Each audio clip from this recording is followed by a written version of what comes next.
Gave Arsenal a real scare. Clapham. Matt Holland now. No outlet available too far down that left side. But, well, in fact, it's going to go Arsenal's way again here. Bergkamp snaps it through to Thierry Henry. The top gunner makes the difference. Arsenal have finally found a way past Richard Wright.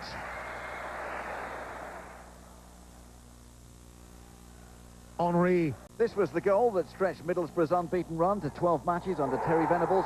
Ugo Ehiogu had been given a hostile reception on his first return to Villa Park, but his second-half equaliser silenced the crowd and gave his club another precious point. Well, it just means, you know, we keep chiseling away, we keep inching, a bit closer to safety. We'd like these a couple of draws to have turned into a couple of wins, especially of late. But you know, you can't argue away from home to come away from a point, especially somewhere like Villa.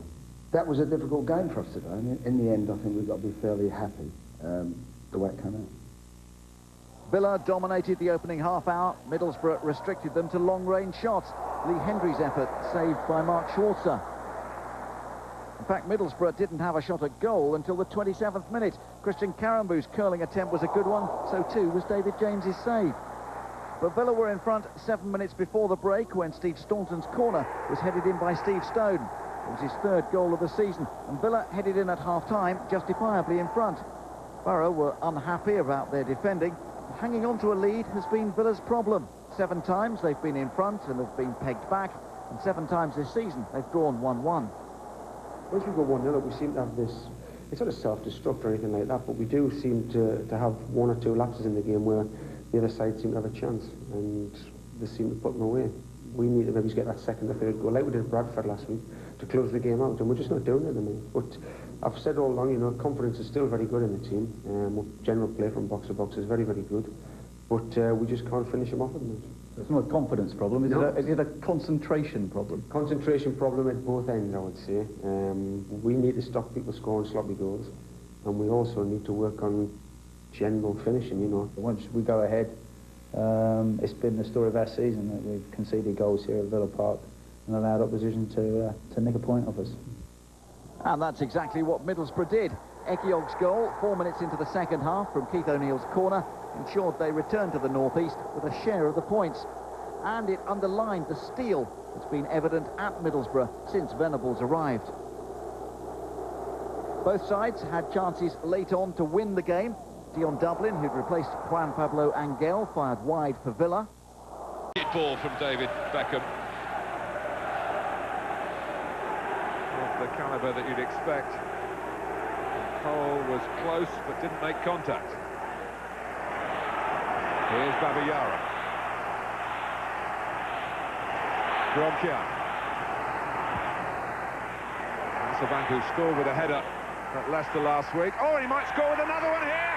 He has done. Paul Scholes made the mistake. Chelsea lead. Hasselbank scores against Manchester United again. 23 minutes gone. Gronkia with a cross, Stam away, Paul Scholes, guilty of overconfidence there. Very dangerous with a predator like Jimmy Floyd Hasselbank around. Thank you very much indeed, he says. Rather hooked the effort.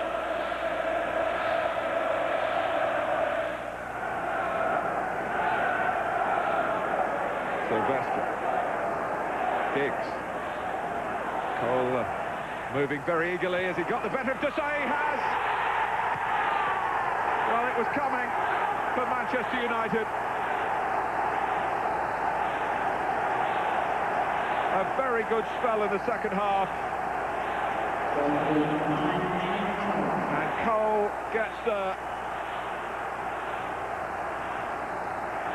All to do really with the movement, anticipating what Giggs might do so that he could lead this race and force the ball beyond Cudicini.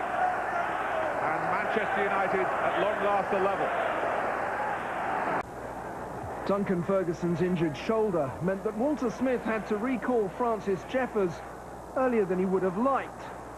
But the young striker looked fit enough as he rode his luck to give Everton the lead after just 8 minutes. The goal was made by the grit and determination of Thomas Gravesen, qualities that the Blues will need in abundance if they're to continue their climb away from the danger zone. The Gravesen corner kick almost led to a second Everton goal. What a good save that was from Simon Royce to deny Steve Watson. Shortly before half-time, the second goal did arrive. Leicester's tackling and marking was not impressive, and David Weir was able to pick out the run of Kevin Campbell. The 7th Premiership goal of the season for Campbell. Every one of the 5 meetings between these teams at Goodison Park since the Premiership began had ended in a draw. But for the most part, Peter Taylor's team weren't showing the sort of form that would earn them a point. Darren Eadie waited a good opportunity after Taylor had tinkered with his formation. And 11 minutes from the end, they did manage to pull 1 goal back. Gary Rowett's shot was kept out by Paul Gerrard, but Dean Sturridge was there to score his first goal for his new side. That led to a nervous last few minutes, but Everton held on to claim the win their performance warranted. Freud, quickly closed down by Giatto. Snatch physical presence again, making a nuisance for the Spurs back line, but Leonardson has it. And now Sergei Rebrov with a chance to win it! And Sergei Rebrov has scored for Tottenham Hotspur! Spurs' first goal in more than 7.5 hours of Premiership football, and it surely wins them the game and heaps the misery on Joe Royle's Manchester City. After a dull first period where neither keeper was really tested, Glenn Hoddle made a tactical change at half-time, which soon paid dividends. Marian Pahars hadn't scored since the end of September, but the Latvian was on the end of Joe Tessum's cross to end his lean spell. Southampton on course for a 6th consecutive win over Bradford. Jim Jeffrey's side offered little going forward. Saints, on the other hand, were visibly growing in confidence. Matthew Oakley warmed the fingertips of Gary Walsh before substitute Mark Draper angled a header just wide. But while Southampton have already accrued 35 points and near certain safety, Bradford need at least 20 points from their remaining 12 games, and that's top 4 form or better. James Beattie wrapped up victory with his 9th goal in 9 league appearances at the Dell. Former Bantam Dan Petrescu, the supplier. Bradford are heading for Portugal for a break to try and kickstart some sort of revival. Southampton's home form continues to impress. Julio Arca. Quinn, clattered by Hupia. Now Phillips. Allowed to turn and run at on-show again, and the referee makes a bizarre decision there. He gave Sunderland the advantage. Play continues. Hutchison fires it in and scores! Don Hutchison scores against his former Liverpool team. He was the last man to score for Sunderland over 350 minutes ago in the Premier League, and he's broken the ice.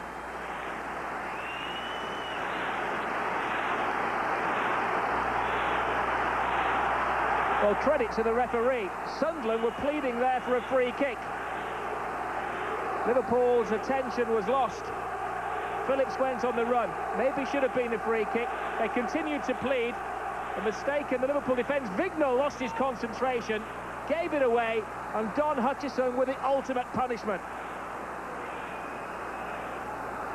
A scrappy, bizarre goal. But Hutchison playing to the whistle professionally and squeezing it in. Sander Westerveld's near post.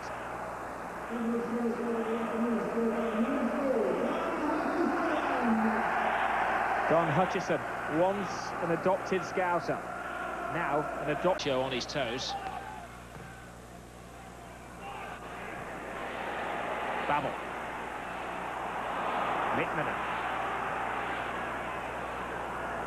Owen. McAllister beats everybody. Great chance to equalise. McAllister, who was taken down. Now, the only decision the referee has to make was whether it was inside or out.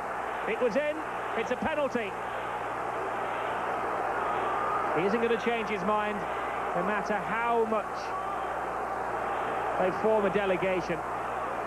36 years of old almost. Gary McAllister went striding through. Well, Sunderland have won a Court of Appeal. There have been a few criminal offences overruled this week in the courts of England. But on appeal, Graham Barber decides they're guilty of a foul inside the penalty area. Varga took him. Well, where did he catch him? He committed the offence outside. McAllister fell inside. It happened in a split second. The referee and his assistant confer. McAllister wins a vital penalty for Liverpool.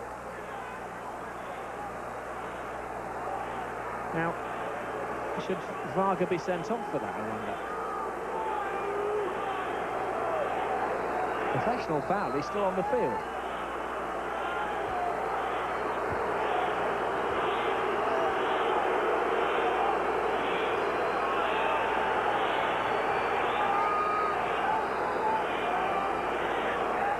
A Dane against a Finn.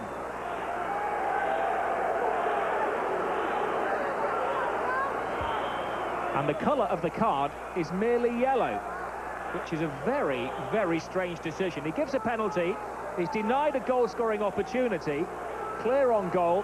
Once he's given it, surely Varga has to go off. And the card actually wasn't shown to Varga, it was shown to Phillips, apparently. Right, Yara Littmanen, big-time player. Chance to score his first Liverpool goal. He can handle the pressure. It's 1-1.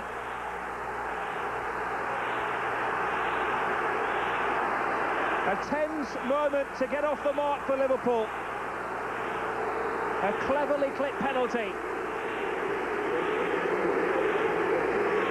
He could cut the atmosphere at the Stadium of Light with a very sharp knife.